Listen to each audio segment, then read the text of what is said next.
Olá, meus irmãos, sejam bem-vindos a mais um Evangelho do Centro Espírita Chico Xavier. Mais uma vez, reunidos em nome de Jesus. Mais uma vez, nessa casa bendita que nos acolhe com tanto carinho, com tanto amor. Através do Evangelho, tentamos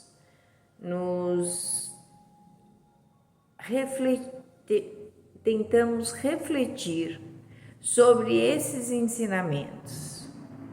Muitas vezes, esses ensinamentos ainda são muito difíceis para nós. Então, muitas vezes, não é o exato pensamento que Emmanuel sempre quis nos trazer, porque nós sempre trazemos o Evangelho através de uma página de Emmanuel. É muito difícil para todos nós, pelo menos para mim compreender melhor o que Emmanuel sempre nos diz. E tento, todas as vezes, falar um pouco sobre a lição que ele nos traz. E hoje a lição é a vinda do reino. Está no livro Caminho, Verdade e Vida, psicografia do nosso querido Chico e a autoria de Emmanuel.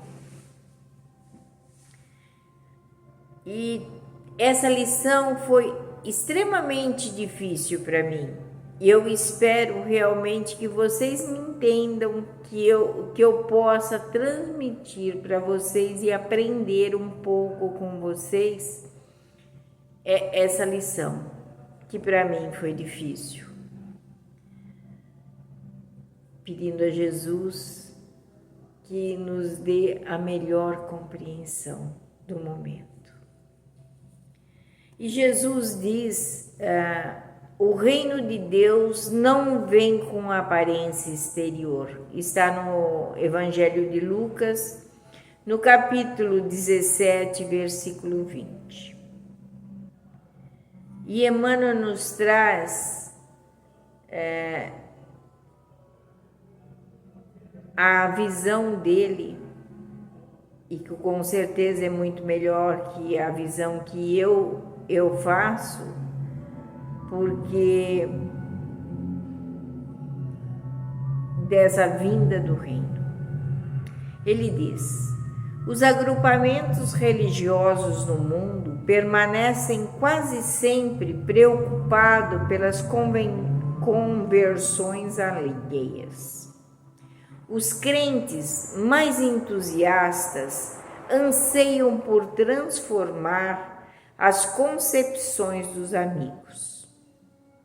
Em vista disso, em toda parte somos defrontados por irmãos aflitos pela dilatação do proselitismo em seus círculos de estudo. O que eu entendi dessa parte é que todos os agrupamentos querem ver a casa cheia, querem que todos se convençam da mesma crença que eles se convenceram, e que o importante é que haja essa casa cheia, mas que quando esse lugar se enche de pessoas, quando tem muita gente, alguns dos nossos irmãos aflitos se sentem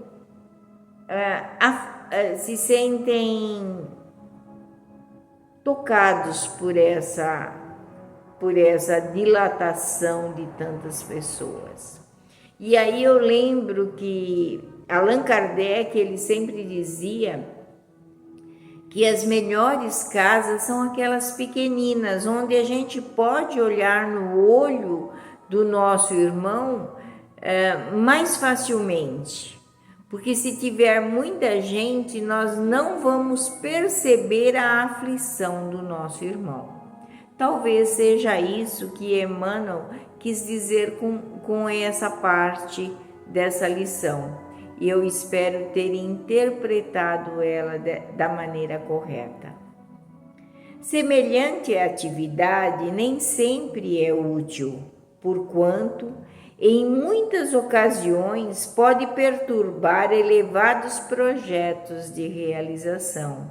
Esses projetos de realização, com certeza, são os projetos da atividade dos nossos irmãos espirituais, que olham a cada um dos seus irmãos que aqui estão de maneira individual. Talvez seja isso.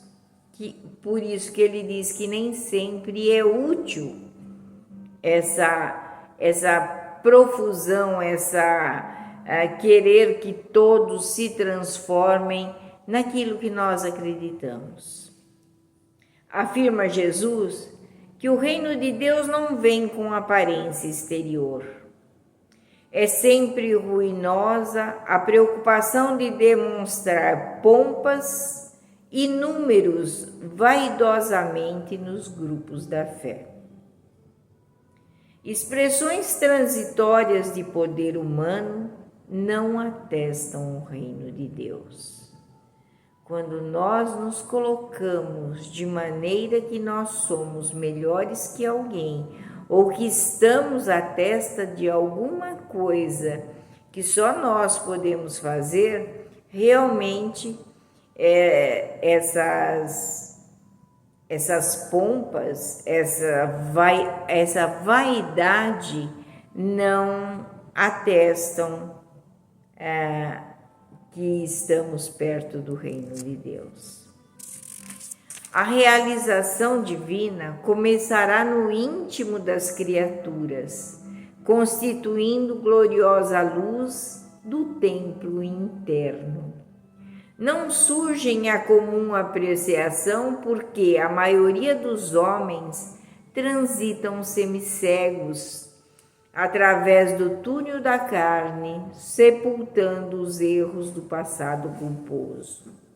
Que muitas pessoas se apegam a uma religião, muitas vezes, para que eles se sepultem dentro de si esse passado culposo. Porque quem de nós não temos esse passado culposo? Mas nem por isso precisamos estar num grupo grande, porque o reino de Deus, ele é dentro de nós, é íntimo. Nós vamos nos ligar a Deus intimamente. Tanto é que quando ele fala da oração mais proveitosa a Deus, é aquela que nós fazemos interiormente, quando ele diz assim, entre no seu quarto e ore. Mas ele quer dizer, entre no seu íntimo, ore com o seu íntimo, você não precisa orar para que todo mundo veja. Então, eu acho que é bem assim que ele diz que muitas vezes nós não vemos a transformação do outro, porque isso é íntimo de cada um. Ele vai se transformando paulatinamente e nós às vezes nem percebemos essa transformação.